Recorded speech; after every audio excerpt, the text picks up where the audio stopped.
Hey, happy day. I just want to have a happy life. Happy life, happy wife, all that kind of stuff. That's what most of us do want. Some people wake up every morning, kick their dog and swear at the cat, and they're looking forward to having a bad day.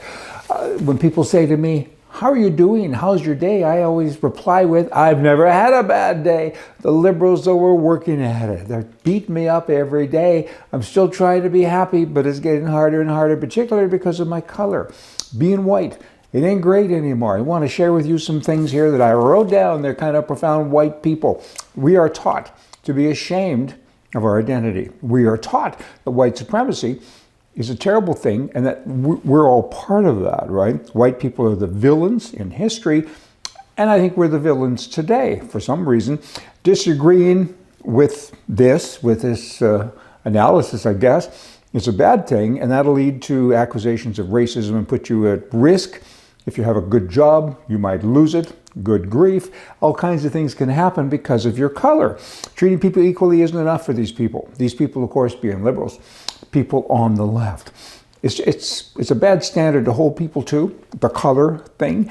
It shouldn't matter, but it seems to. Diversity is our strength, so say they.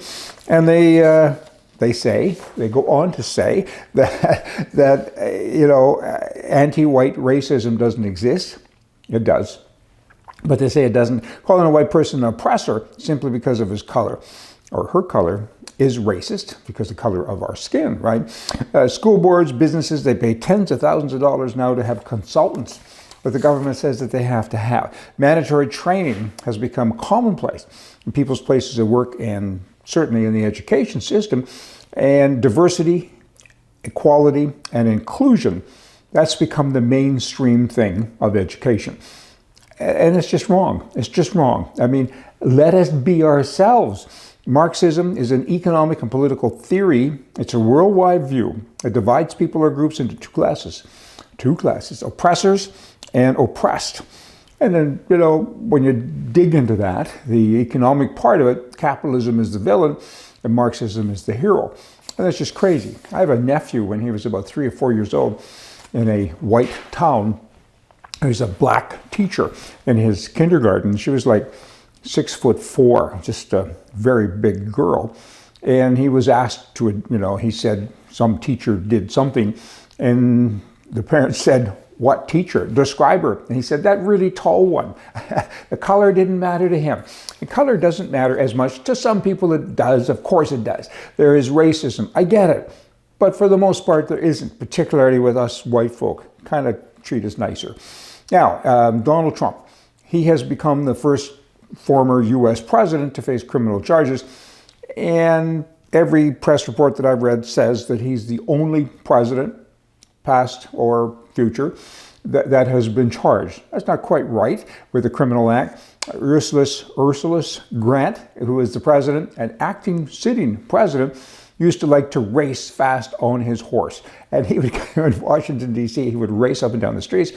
And a former slave, who was now a policeman in Washington, D.C., gave him a warning and said, "Hey, Mr. President, y'all can't do that. Don't do that." A couple of days later, guess what? He was going down the street full blast again. So the policeman pulled him over, gave him a citation, and it was a $20 fine. In today's money, that would be more than $500, and good for the cop. "Hey, Grant, what are you doing racing up and down like that?" Now you have Biden, the sitting president currently. I think he can't stand very well, so he just sits when he can. His latest invasion into the home place is interesting. Now he's saying that ceiling fans should be fixed and checked. And come on, guys, you're spending too much money on ceiling fans. It costs you an extra $39 a year that you would save if you went out and spent a couple of $1,000s to get a new ceiling fan. Green. I'm green with envy, don't you know? Just another dumb thing. Keep out of my house. That would be good. Fear, anger, time, and doubt are tools that paralyze you in your dreams and keep you from taking risks. Getting politically involved and stifles your growth in your country goes further left. Pay attention. Hey, right. Lastly, I got this for you. My daughter, she's doing a project for her psychology class in university. For 1 week, she has to wear a t-shirt with a picture of Justin Trudeau on it and record people's reactions to it. So far, she's been sworn at, yelled at, had eggs thrown at her, tomatoes thrown at her, It's going to be really interesting to see what really happens when she eventually leaves our house. Hey, hey, hey, y'all come back. See ya.